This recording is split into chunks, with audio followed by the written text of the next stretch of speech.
I want to share with everybody really what our plans are for next Sunday. Now, I'm not going to go into all of the details, but I want to take you down through really what we've been thinking of as a leadership. And this morning, I want you to know, folks, that this has not been done on a whim. As elders, we have met for quite a number of weeks discussing this. As deacons, we have met for a number of weeks discussing this. When you go to Joshua chapter 3, as Joshua was about to enter into the promised land, the Lord gives him instructions to go and to set the ark before them. And then there's a little phrase there, and it says that they had never passed that way before. And they were to set the Lord before them, but they were entering into new territory. And folks, we're going to set before you our plans for reopening the church. We have done our best to make church as accessible as possible, but we have never walked this way before. And so we're looking to the Lord, and we're asking that you would be patient and that you would help us and you would do your best to cooperate with the plans that we have put in place. Church will be very different for a wee while to what we've been used to, but we will get into the way of it. And so I'm going to take you through really what we have decided. Put up before you just some of the key things that we want you to know as you come to church. First thing, the first major thing is when you arrive at church, you will not be entering through the front doors, but rather you'll be entering through the back doors. So we asked you to come round to the back foyer and enter the church through that back foyer. The front doors will not be accessible, they won't be open, and there'll be signage that will direct you round the back. Now, if you are someone who would normally use the disabled spots at the front of the church, at the front doors, you can now avail of those at the back of the church. And can I ask you this morning, if you don't have mobility issues or you would normally park around the back of the church, can I ask you to park around the front of the church and leave the back spaces as much as possible for those who need that little bit closer access. There will be additional disabled spaces available, so do please enter through the back door. When you arrive into the church, you will come through the back foyer. Now, we're asking you, and we really, really want to stress this, folks, it's really important that you arrive between 11 o'clock and at the latest 11:15. We're still going to start at 11:30, but it'll not be a case of everybody just rushing at once and getting into church. We're going to have to queue, and we ask you, please, please, please, folks, come early. Come from 11 o'clock at the latest 11:15 to allow that sufficient time to get into the service. You'll enter through the back foyer, and you will then begin to queue down through the sports hall, and there'll be markings on the floor. We are going to observe social distancing, and just as you would do when you go to a shop, and there'll be markings on the floor, and we ask families to stick together, and you'll queue down through the sports hall and into the front foyer, and there'll be deacons and ushers on hand, hopefully to direct you.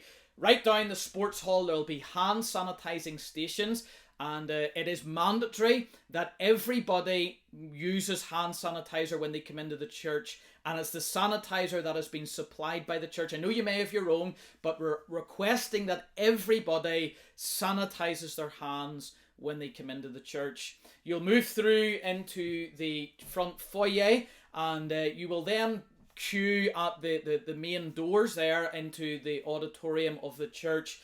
At that stage, there will be deacons will direct you. Now, they will usher you to your seats. Now, again, I know we can all be a little bit precious about our seats. Maybe you've sat in the same seat for the last 30 years. Unfortunately, that's not going to be the case now, and we ask you to work with us in this. You will come to the front of the line, and a deacon will take you to an allocated seat, or you'll be ushered to a seat. And we do please ask you to respect where the deacons put you. They're going to have a hard job on their hands, so do please work with them. And the plan is that we're going to cordon off every other pew. So you'll be put in a pew, and then there'll be a space, and then another pew, and that's going to be the plan. We'll be filling the church and using the minor hall. You'll be ushered to your seat in turn. Do please follow and respect the directions and instructions on display and being given. It will take us a few weeks to get this right, so do please work with us. When you come into the church service, we're trying to keep it as normal as possible. However, one thing that you will notice is there is not going to be any congregational singing, and that's probably going to be the case for most churches across our province and right across the United Kingdom.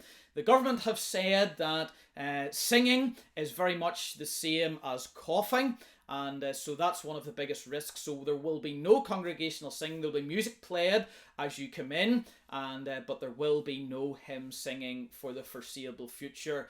Also, to minimise people moving in and out of the building and to control the flow of people, we are also going to incorporate our breaking of bread service into the main service, and it will be quite near the start, so there will be no leaving after the morning service. It will all be one service, and with the congregational singing cut out, things may be slightly shorter. So we're going to incorporate the breaking of bread into the main service, and the plan will be that the Lord's table will be set with one cup or a goblet of some kind and with a loaf of bread, but it will not be distributed. We will not be partaking of the emblems again for the foreseeable future, because again that is a high risk of transmission. So we will be observing that through the service, so do please come prepared for that format. Other than that, we're going to try and keep it quite simple and quite similar to what we're used to. We're going to try and incorporate a reading and a children's talk and a message. It may take us a wee while to get that format up and going, but we'll see how we go, and do please expect that. When you come to leave, we'll say a little bit more about that next week. You know, the deacons will again usher you out, so it'll not be cases of at the end of service everybody getting up and going, but rather you'll be taken out row by row, and the 3 exits will be going out the front door past the organ beside the pulpit. That'll be one way you'll be ushered out. Another row will be ushered out through the main foyer and out the main door, so they'll be for exit only. And then if you're in the minor hall, then that'll be out through the rear foyer. But don't worry about that. The deacons will keep you right. One thing we would ask folks, and I know that we haven't seen each other in a long time, and there will be that temptation to stand around, and it's lovely to see it under normal circumstances, to fellowship together.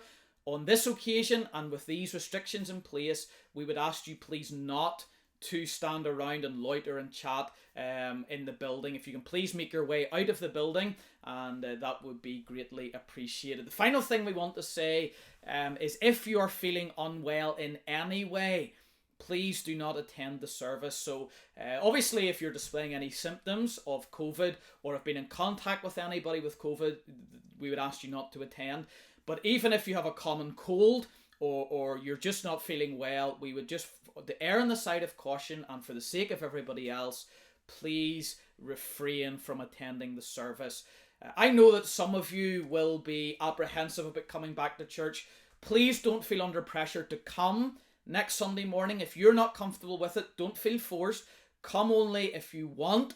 The services will still be streamed online, but we do encourage you, if you're able to come and you feel comfortable about coming, do please come next Sunday morning, 11 o'clock for an 11:30 service. Can I ask you please to pray about that next week? Particularly pray for our office bearers. They've got a big task in their hands, and we do ask you please to remember them and to pray for them. If you have any questions, I know I've run through that quite quickly. If you have any questions about meeting next Lord's Day, or anything you want to know, or anything like that, please contact one of the elders. Any one of the 4 of us will be able to guide you and hopefully answer your questions and put your mind at rest about any of those things. So that's really what we're planning for reopening next Sunday morning, and